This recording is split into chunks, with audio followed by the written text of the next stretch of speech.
Agradezco mucho la invitación. Dudaba mucho de que yo viniera, Fabián, me decía, no te preocupes, tal día nosotros te vamos a excusar. Yo no sé por qué dudaba tanto. Y me volví a escribir y mirá que va a ser este día, no sé cuándo. Y pensaba que no iba a venir. Y a mí me sorprendía, porque efectivamente son días complicados, con muchísimo trabajo, pero yo me he autoimpuesto en este 50 aniversario como un ejercicio de oficio, contribuir a algo que me parece sumamente relevante, que es, disputar la memoria desde una pulsión de verdad y bien, confrontar con relatos negacionistas que increíblemente a 50 años del golpe de Estado todavía están entre nosotros, lo que nos recuerda una y otra vez que es una disputa que no acaba, ¿no? Siempre estaremos discutiendo y bueno, habrá que confrontar eso, sobre todo ahora en donde resurge los discursos de la mentira, la política de la mentira. Bien, pero mi comparecencia hoy acá estaba asegurada porque yo le inscribo en ese ejercicio de la memoria. Siempre he defendido y defiendo la necesidad imperiosa de que Uruguay reconozca la plena ciudadanía de sus connacionales que viven en el exterior. Siempre. Y me parece que es una cuenta pendiente realmente impresionante, y que va a contramano de la historia uruguaya. Y creo más aún que es una tarea que tenemos pendiente y que tiene que estar entre los objetivos que como sociedad, como comunidad espiritual, ¿no? Como decía Wilson Ferreira, que vivió en el exilio y que hoy seguramente se sorprendería mucho de lo que dicen algunos de su partido, ¿no? Pero bueno, una comunidad espiritual tiene que ver con una comunidad de ideas y supone de manera inexcusable el voto, los derechos. Yo presumo que las grandes figuras de la historia uruguaya no vacilarían respecto a esto. Historia contrafáctica los historiadores no hacemos, ¿no? Solamente hacemos para interpelar, para preguntar, pero no hacemos, Valle si hoy viviera, Valle Ordóñez si viviera, haría esto. No lo sé. Wilson Ferrer, no lo sé. Liber Sereni, lo sé, porque de alguna manera se definió muchas veces respecto a este punto, pero otros. Ahora, Valle Ordóñez, cuando era diputado en 1891, propuso un proyecto de ley en donde los extranjeros obligatoriamente tenían que ser uruguayos, tenían que la ciudadanía obligatoria, ¿no? Que no salió. Bien, todavía era un espacio abierto al poblamiento, aunque había un crecimiento fuerte de la población entre el fin de la Guerra Grande en 1851 y el 900, el Uruguay pasó de 200.000 a 1 millón y pico, o sea, un crecimiento importante. Valle Ordóñez miraba el porvenir, lo acusaban de porvenirista y allí inscribió esa idea de la ciudadanía obligatoria para los inmigrantes como parte de la aventura del Uruguay, Y hoy creo efectivamente que como parte de la aventura de Uruguay, confirmar el Departamento 20, terminar de reconocer en toda su expansión imaginable, en toda su dimensión imaginable, los derechos que tienen los uruguayos del departamento 20 no es conceder un derecho, no, es reconocer un derecho que ya tienen. Solo habilitar su pleno ejercicio. Me acuerdo que Gross Piel lo decía de manera enfática, que no era el otorgamiento de ningún derecho, era simplemente habilitar el pleno ejercicio de un derecho existente. En ese contexto, bien, el libro de Fabián es un libro muy oportuno, tiene mucho que ver con Fabián, con cómo es Fabián. Fabián siempre me ha saludado con un abrazo activista, lo cual habla, bueno, de su manera de encarar su condición de ciudadano. Tiene esa cosa tan entrañable de argentino oriental, que es una identidad. En la Cruzada Libertadora de 1825, los llamados 33 orientales, que ni eran 33 ni eran orientales todos, Lavalleja al inicio de la proclama habla de argentinos orientales y los convoca. Bueno, cuando se trataba de construir la historiografía nacionalista, que siempre se construyó en el antiporteñismo, bueno, algunos historiadores que querían construir nación borraron argentinos. Algunos incluso fueron un poquito más cautos, solamente un poquito, y pusieron argentinos, orientales. No, eran argentinos orientales. Era una identidad. Rioplatenses de este lado del río.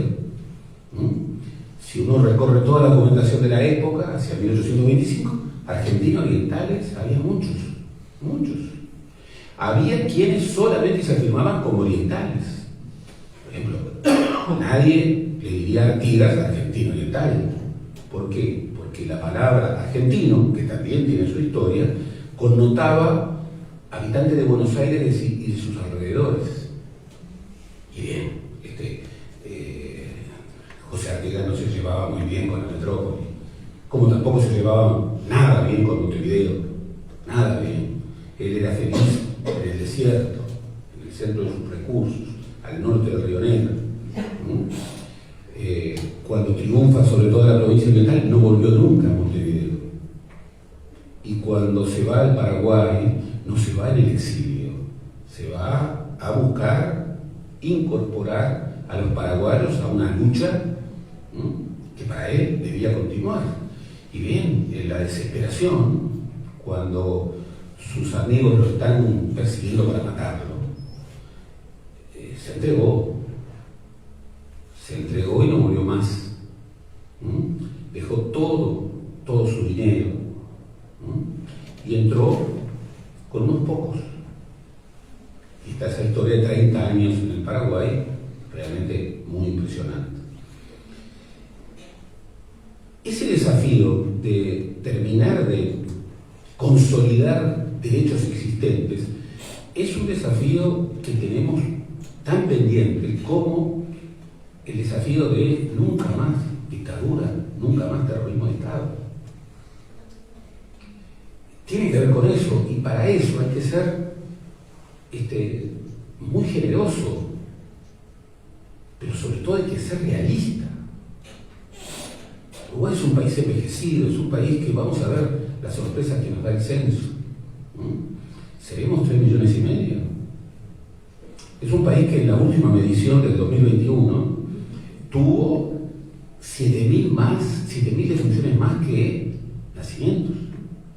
En 2021, y no solamente por la pandemia, murieron 41.000 uruguayos en territorio y nacieron 34.000. ¿Qué es lo que le falta al Uruguay? Sobre todo uruguayos. Pero otra cosa, le falta uruguayos, ¿por qué? Bueno, porque a los uruguayos del departamento 20 no los termina de reconocer como lo que son, uruguayos plenos, ciudadanos. Eso es sumamente terrible, el ser el único país de Sudamérica que no reconoce ninguna forma de voto de sus connacionales, cuando además quienes han estudiado la diáspora, ¿qué es lo que encuentran? Que la diáspora está extraordinariamente vinculada con el Uruguay, que es el núcleo más importante después de los argentinos en términos de turismo, en términos de venir en verano. Está absolutamente asociado no solamente con las remesas, con las compras cotidianas. Es muy difícil estudiar las remesas. Recuerdo que a finales de los años 90, con un grupo de compañeros de la Universidad de la República, propusimos un proyecto para estudiar a la diáspora. Porque lo primero, queremos defender los derechos de la diáspora, a los uruguayos de la diáspora, pero lo primero era conocerlos. Y una de las cosas importantes era, primero, reconocer cuántos ciudadanos. Y los números que tenemos son números muy provisorios. Y además, entre quienes estudian esto, hay estimaciones distintas. Hay quienes hablan de 700.000 y hay quienes hablan de 500.000. Pero, por ejemplo, los que incorporan el registro en los censos no toman en cuenta algo muy importante, que en la mayor cantidad de los países del mundo, bueno, hay mucha presión para que los inmigrantes no digan que son inmigrantes. Entonces hay un subregistro, básicamente, y ahí no se incorpora el registro de los hijos y de los nietos. Seguramente son más. Y seguramente en relación a la población de adentro, estamos en presencia de uno de los países, no solo en América Latina, sino en el mundo, que tiene un mayor porcentaje en relación a la población inmigrante. Pero además, si medimos, por ejemplo, lo que muchas familias de uruguayos que viven en el exterior le compran a sus compatriotas, a sus familiares, semana a semana, entenderemos por qué desde la crisis del 2002 los supermercados tienen todo un sistema muy afinado justamente para habilitar las compras, y eso no se mide. Y por supuesto, contra esa peregrina, absurda indicación de que no pagan impuestos, que no pagan impuestos. Y además, como que la condición primera de la pertenencia nacional y ciudadana es pagar impuestos.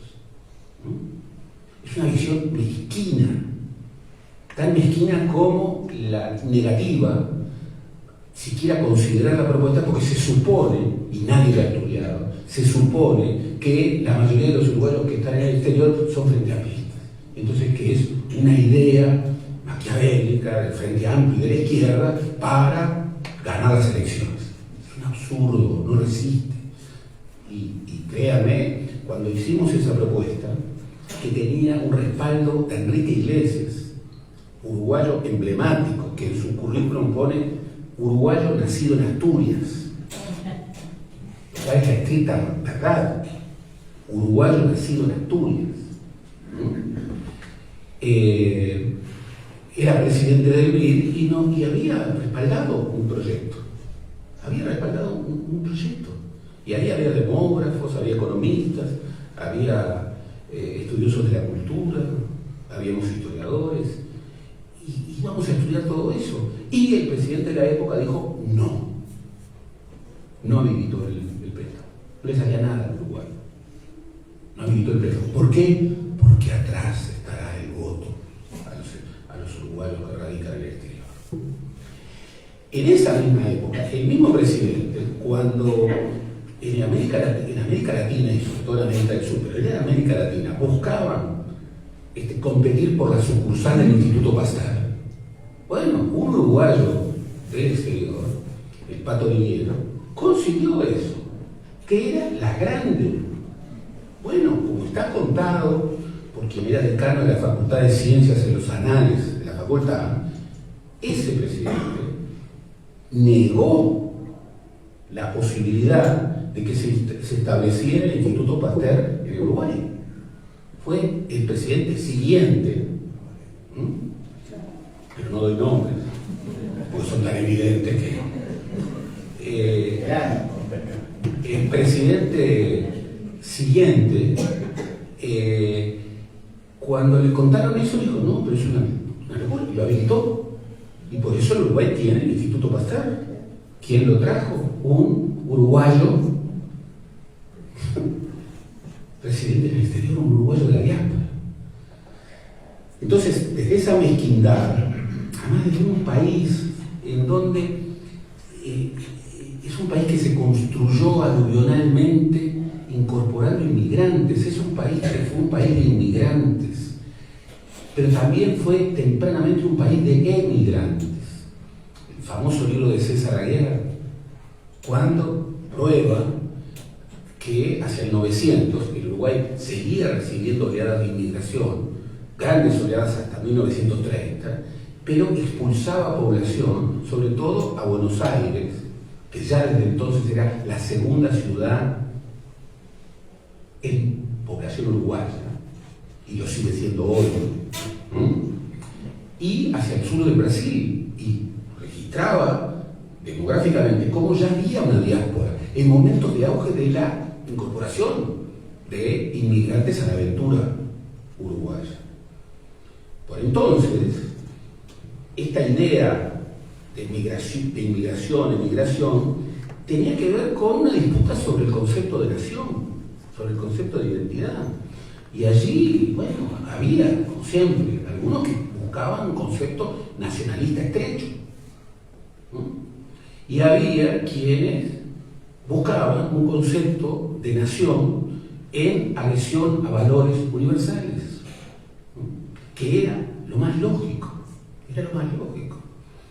Y cuando en la dictadura eterna, porque todas las dictaduras tienen esa visión estrechamente nacionalista, quien era el dictador de la enseñanza, que era el hijo del expresidente Wilman y el padre de José Claudio, ese cruce entre, Claudio Wilman, colorado, novallista, y José Claudio, anarquista, blanco, wilsonista, ahí se quedó.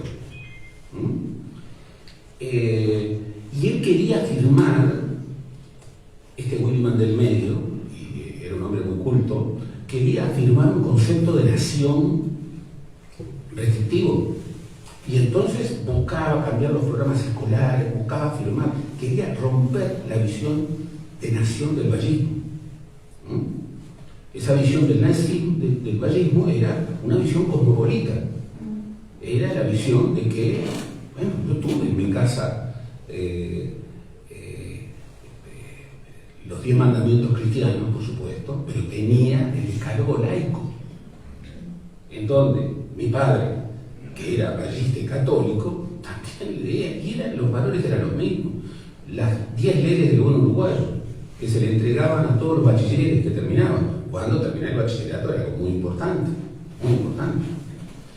Y ahí había una ley que decía, un buen uruguayo quiere a su familia y a su barrio, pero sabe que para querer bien a su familia y a su barrio, tiene que querer a su patria.